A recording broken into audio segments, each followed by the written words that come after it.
Mainit na chika ngayon na pinadaan raw sa VIP exit ng Mactan Airport si Paulo Abilino nang dumalo ito sa Sinulog Festival para umiwas sa mga fanay na nag-abang sa kanya. Kasama si Kim Chu Talbog, di ba? Oo. Pwede. O, hindi, pero hindi natin kinukontrol Pero di makasama. Sige, ikaw kinukonfirm. talaga, baka sabihin na fake news tayo. Ibig sabihin Oo, pwede. hindi kasama. Oo. Pero, eto na nga, kaya daw pala pinadaan doon, Kuya Romel, sa dami ng tao. Siyempre, minsan yung mga tao, di ba, nagsisiksikan. Kaya yung mga security, pinadaan na lamang siya sa VIP. Yes, at Diba? alam naman nila, Paulo Abilino yan Oo, di ba? oo, Na talagang dami pa rin. Lalo na sa Cebu, ang pagkakaalam ko parang first time ni Paulo na nag-Cebu. Yun ang pagkakaalam ko. Correct me if I'm wrong, kayong mga Kim Pao. First time niya ba na nagpunta sa Cebu? And correct me if Yun I'm na. wrong, kasi may mga nagtatanong kung bakit daw si Paulo lang ang nandun at wala si Kim Chu. Sa pagkakatanda ko, last year, si Kim Chu na ang nasa Sinulog. Yup. Hindi niya Oo. siguro first time sa Cebu. Oo. Pero sa Sinulog Sinulog siguro, siguro, BFF. Yun. Pero kayo mga Diba nag-shoot mga sila sa Kim Cebu? Pao. Ay, hindi. First time niya sa Sinulog. Sa Sinulog ang Yun ibig mo. ibig sabihin. Sa- Kasi sa oo. Cebu, nag-shoot na sila, nag-debut na sila Yes. The Alivay.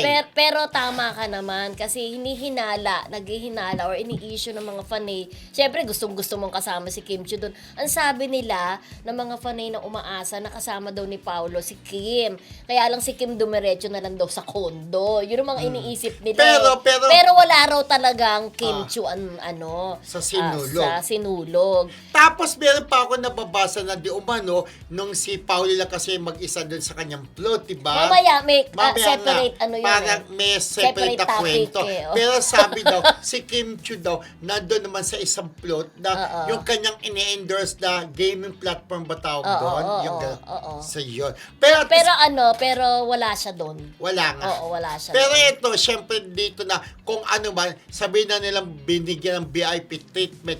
Kasi sasabihin, bakit artista? Kaya Oo. ganun. Syempre, iniiwas lang din. Pero with yung consent naman ng management. Diba? And Dito then- na lang padaanin si Paulo. Oo, yun sa airport daw kasi. Oo, sa Nakita nila, ang dami ng mga tao. Tapos nag-decide na ipadaan na lang sa VIP si Yes. Kasi baka daw makaabala sa mga ibang pasahero. So, understandable. Hindi naman dahil porket artista, di ba? Yeah. Kaya ano Lalong-lalo magagawa? na- Sikat na sikat Oo. naman talaga si Paulo, di ba? At lalong-lalo na, siyempre Sinulog Festival, ina-anticipate ng mga tao na maraming artistang parating. Yes. So marami talaga mga fanay na sa airport pa lang, ginagawa ng content ang mga Nakaabang na. artista, di ba? Nakaabang na. At in fairness, Oo. yayamanin talaga ang mga Cebuanos kasi Correct. ang mga nandun ay puro sikat. Sila Coco Martin nandun, di ba? Yes, oo, Talbog. pero parang walang barda doon kasi parang nakita ko sa kabilang channel parang si Jillian Ward at saka si David Licauco ang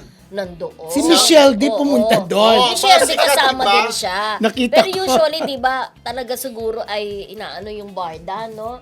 Wala, Diba? hinihiwalay na. Oo, hinihiwalay na talaga. Yeah, Okay. Pero si Jillian Ward na kasi tsaka si David Licauco, meron silang upcoming project, di ba? Correct. Sila magkapares this time.